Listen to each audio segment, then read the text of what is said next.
যেতে পারবেন। 10টা টিপস বলবো।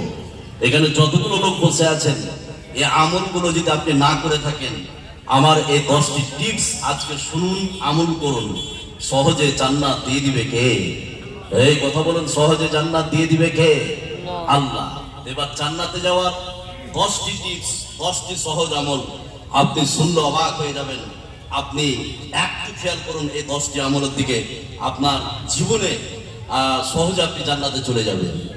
এবার 10টা আমল কি? এবার আমলগুলি বলার পূর্বে 1 থেকে 1.5 মিনিট উপস্থাপনা দেবো, একটা ভূমিকা স্বরূপ 2-4টি কথা বলবো, যাতে করে আপনারা বিষয়টা আরো কমপ্লিট বুঝতে পারবেন। উপস্থাপনা কি? এখানে যতগুলো লোক বসে আছেন, যারা নিজেকে মুসলিম দাবি করে, তাদের একটা দাবি আছে যে আমরা যাব জান্নাতে। এই দাবি আছে না? আছে। যে 5 ওয়াক্ত নামাজ পড়ে, তাকে যদি জিজ্ঞেস করা হয় তুমি যাবে কোথায়, তার দাবি কি? জান্নাতে যাবে। যে শুধু শুক্রবারে নামাজ পড়ে, তাকে যদি জিজ্ঞেস করা হয় তুমি যাবে কোথায়, ও বলবে জান্নাতে যাব। যে শুধু 2টা ঈদের নামাজ পড়ে, তাকেও যদি জিজ্ঞেস করা হয় তুমি যাবে কোথায়, তারও দাবি কি? জান্নাতে যাব। যে 1 ওয়াক্ত নামাজ পড়ে না, তাকেও যদি জিজ্ঞেস করা হয় তুমি যাবে কোথায়, সেও বলবে আমি যাব কোথায়? জান্নাতে। এবার এখানে যতগুলো লোক বসে আছেন, যে সুদ খায়, তাকেও যদি জিজ্ঞেস করা হয় তুমি যাবে কোথায়, সে বলবে জান্নাতে। যে ঘুষ খায়, তাকেও যদি জিজ্ঞেস করা হয় তুমি যাবে কোথায়, বলবে জান্নাতে। তাহলে দাবি সবারই আছে বা ইচ্ছা আছে, যাব কোথায়? জান্নাতে। এবার আপনাকে আমি বলছি, এখানে যতগুলো লোক আছেন, যে আপনি কিভাবে সহজে জান্নাতে যাবেন, 10টি আমলের কথা বলছি, খুব গুরুত্বপূর্ণ বিষয়। এখানে যতগুলো লোক আছেন, এবার একটা একটা করে বলছি, একটু মনোযোগ দেন, একটু ধ্যান দেন। নাম্বার 1, জান্নাতে যাওয়ার 1 নম্বর সহজ আমল, 1 নম্বর টিপস, সহজে জান্নাত। 5টি কাজের বিনিময়ে বিশ্বনবী একজন সাহাবীকে জান্নাতি বলে দিয়েছে। সুবহানাল্লাহ বলবেন না? তাহলে 5টি কাজ একটা মানুষ যদি করে, বিশ্বনবী ওই সাহাবীকে, ওই মানুষটিকে জান্নাতি বলে দিয়েছে। এর প্রমাণ একটা হাদিস আপনাকে শোনাচ্ছে, একটা বর্ণনা। এখানে যতগুলো লোক আপনারা বসে আছেন, তাহলে একটু মনোযোগ দেন, একটু ধ্যান দেন, তাহলে বুঝতে পারবেন। তাহলে জান্নাতে যাওয়ার 1 নম্বর সহজ আমল, 1 নম্বর টিপস, 5টি কাজের বিনিময়ে বিশ্বনবী একজন সাহাবীকে জান্নাতি বলে দিয়েছে। হযরত আবু হুরায়রা রাদিয়াল্লাহু তাআলা আনহু তিনি যেন হাদিসটি বর্ণনা করেন। তিনি বলেন, বিশ্বনবীর কাছে একজন ব্যক্তি আসলেন। আসার পরে বিশ্বনবীকে বললেন, ইয়া রাসূলুল্লাহ, ও আল্লাহর নবী, ও দয়ার নবী, আপনি কিছু সহজ আমল শিখিয়ে দেন, যাতে করে আমি জান্নাতের মধ্যে চলে যেতে পারি। জোরে বলুন সুবহানাল্লাহ। বিশ্বনবী বললেন, শুনে নাও। 1 নম্বরে বিশ্বনবী বললেন আল্লাহর ইবাদত করো। 2 নম্বরে বিশ্বনবী বললেন আল্লাহর সাথে শিরিক করো না। 3 নম্বরে বিশ্বনবী বললেন তুমি ফরজ সালাত আদায় করো। 4 নম্বরে বিশ্বনবী বললেন রমজান মাসের রোজা রাখো।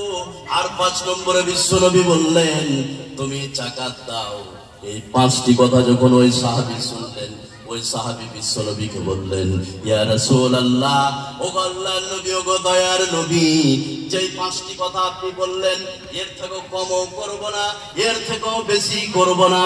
এই কথা বলে যখন সাহাবীটি যেতে শুরু করলেন, বিশ্বনবী উপস্থিত সাহাবীদেরকে বললেন, মান সাররাহু আইয়ানজুরা ইলা রাজুলিন মিন আহলিল জান্নাহ, ও সাহাবীর দল, তোমরা যদি জান্নাতি লোক দেখে চক্ষু শীতল করতে চাও, ফালয়ানজুর ইলা হাযা, ওই যে লোকটি চলে যাচ্ছে দেখে নাও, ওই লোকটি হচ্ছে আল্লাহর খাস জান্নাতি।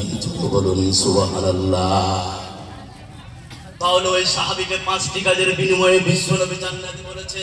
লোকটা কোনোদিন নফল নামাজ পড়বে না, লোকটা কোনোদিন নফল রোজা করবে না, লোকটা কোনোদিন নফল দান করবে না, শুধু 5টি কাজের উপরে অটল থাকবে।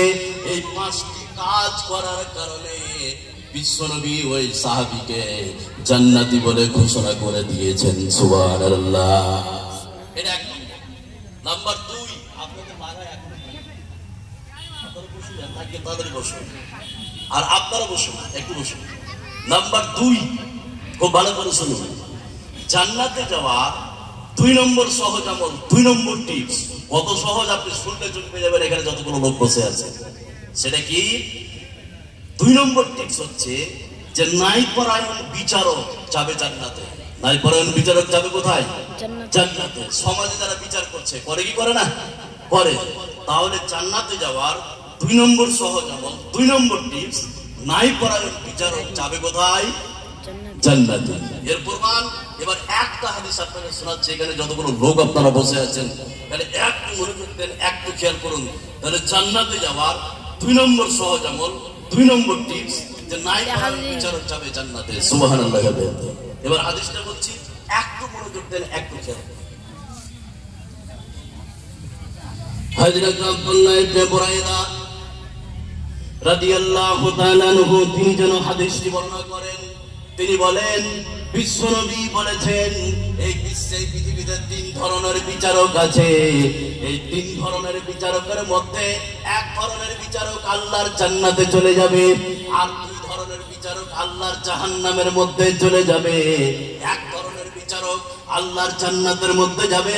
বিশ্বনবী বললেন, আরাফাল হাক্কা ফাকাদা বিহি, এই বিশ্বে পৃথিবীতে যারা জেনে বুঝে সত্যের উপরে ফয়সালা করেছে, বিশ্বনবী বললেন ওই বিচারক আল্লাহর জান্নাতের মধ্যে চলে যাবে। জোরে বলুন সুবহানাল্লাহ। বিশ্বনবী 2 নম্বরে বললেন, যারা জেনে বুঝে মিথ্যার উপরে ফয়সালা করেছে ওই বিচারক জাহান্নামের মধ্যে যাবে। আর 3 নম্বরে বিশ্বনবী বললেন, যারা না জেনে না বুঝে বিচার ফয়সালা করেছে সেই বিচারক জাহান্নামের মধ্যে যাবে। তার 3 ধরনের বিচারকের মধ্যে এক ধরনের বিচারক আল্লাহর জান্নাতের মধ্যে যাবে। জোরে বলুন সুবহানাল্লাহ।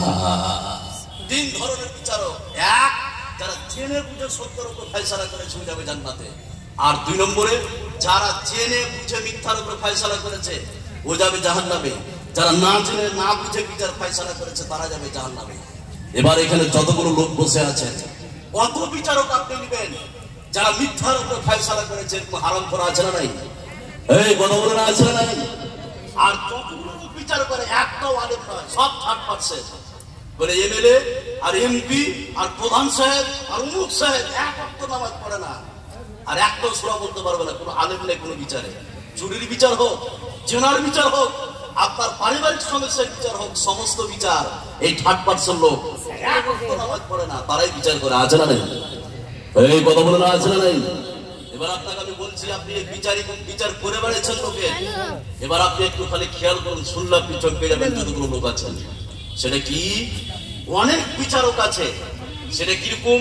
যে স্ত্রীকে তালাক দিব, গ্রামের মরণের কাছে গেছে, বলে চাচা বলে কি, স্ত্রী ভালো নাই, স্ত্রীকে আমি তালাক দেবো, স্ত্রীকে ছেড়ে দেবো। বলে তোর স্ত্রীকে ছাড়বি, তুই আমাকে ডাকতে 10,000 টাকা তোকে লাগবে, আর তোর স্ত্রীর বাপের কাছ থেকে 1.5 লাখ টাকা তোকে নিয়ে দেবো, 50,000 টাকা লাগবে, 4 জনা বিচার করে দেবো। এই কথা বলে আছে না? আছে। এই বিচারক যাবে কোথায়? কথা বলে, এই বিচারক যাবে কোথায়? জাহান্নামে।